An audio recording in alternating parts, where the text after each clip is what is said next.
ZANU-PF has once again pointed its fingers to CCC pertaining to drug abuse and the decaying of service delivery in the city of Harare.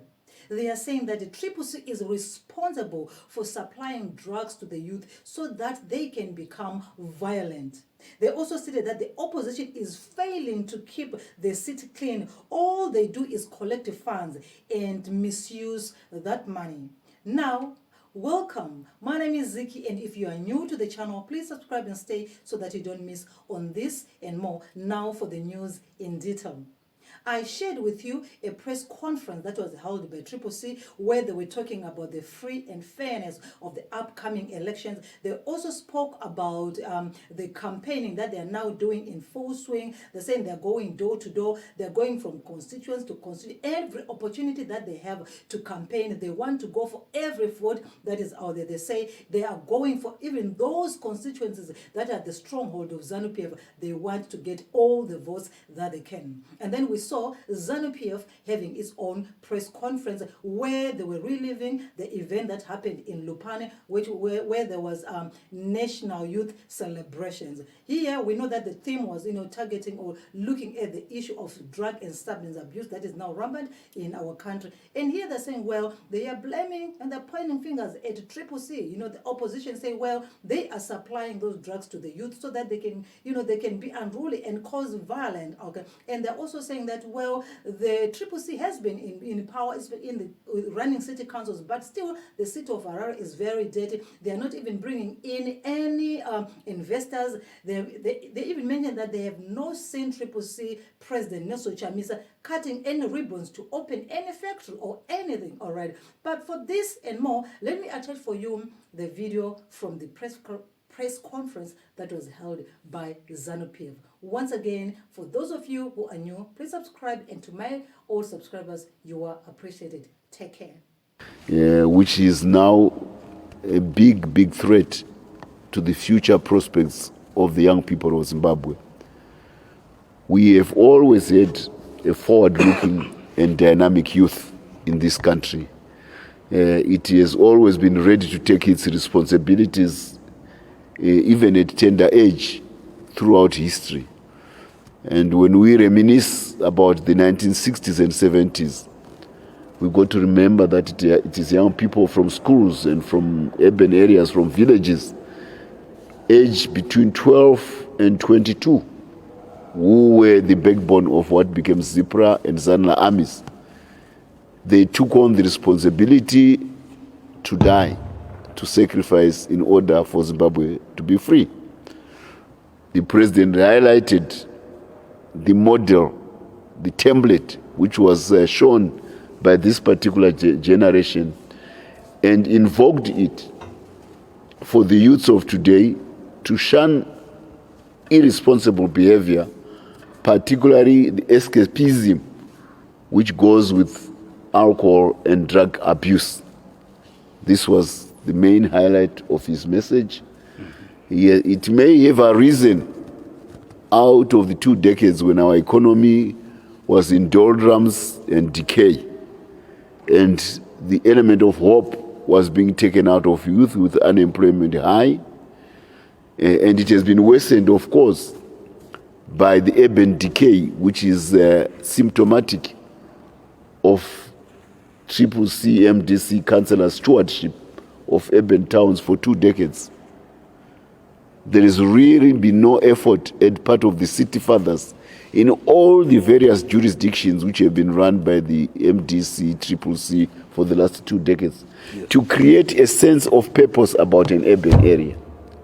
An urban area is where goods and services are produced, manufactured, and delivered to the whole countryside, to the whole nation, because of the collection of people in the urban area in purposeful work for production of goods and services for the country. Unfortunately, never have we ever seen an urban, the city fathers of the MDC ever with a businessman. If you can give me a picture in 2 decades of any mayor of the CCC MDC with a renowned businessman, local or abroad, trying to put investment, trying to promote investment in a particular town. Give it to me. I challenge you. Go into your picture libraries, all of you, and you bring me a picture of an urban councillor who are the city fathers who were running these urban areas for 2 decades, all of them, since the elections in 2000. There is none, none whatsoever. I want to remind you, businessmen come from abroad, they land at the airport.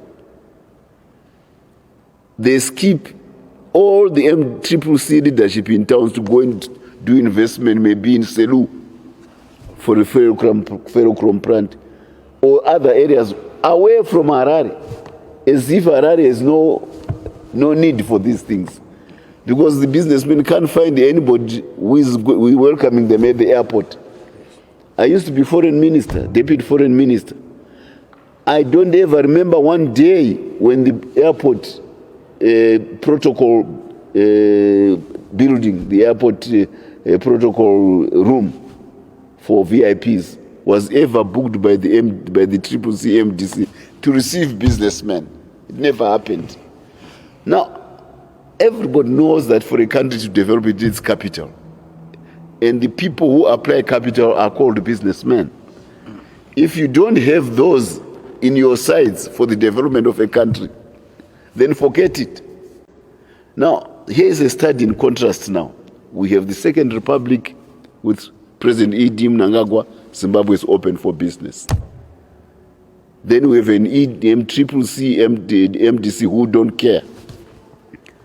The other day I was jokingly remarking, I said, the president is beginning to have ulcers in his fingers. Why? Because he's always holding a scissors, cutting a ribbon for a new project somewhere. Have you ever seen Samisa anywhere cutting a ribbon for any new project? No. He has got these incantations about God is with us, God with us, God is in us, God is in us. But even the Bible says God only helps those who help themselves. They don't want to even help themselves. So this, I'm describing this sense of negligence about urban management by the CCC as being the root cause as to why young people in urban areas are turning to drugs. Because city fathers are neglecting their responsibility to create a purposeful life for young people. And all they want is to blame ZANU-PF. We are being stopped from working to deliver on goods and services by ZANU-PF. I want to remind you, the budget of city of Harare is probably bigger than the budget of Malawi, a country. So they have the ability to collect funds. And they use that ability to collect funds. But where does it go? We are sleeping on pillows of garbage. Suddenly, because we are going to elections, the new mayor wants a task force. Because they are finally acknowledging that this was, in a back-handed manner, that it should have been their responsibility for 2 decades. We have garbage which stinks for 2 decades as our pillows in our houses in urban areas. Then you expect such people to go and run State House? Charity begins at home. If you want to prove that you are a capable administrator of an urban city, do it. Then people of Zimbabwe will mark you to say, look at where he has run a city. This man can go and run the country well. Unfortunately, rather than the blame and tirades of anger against ZANU-PF, there is not a single city of excellence which has been run by the MDC for 2 decades.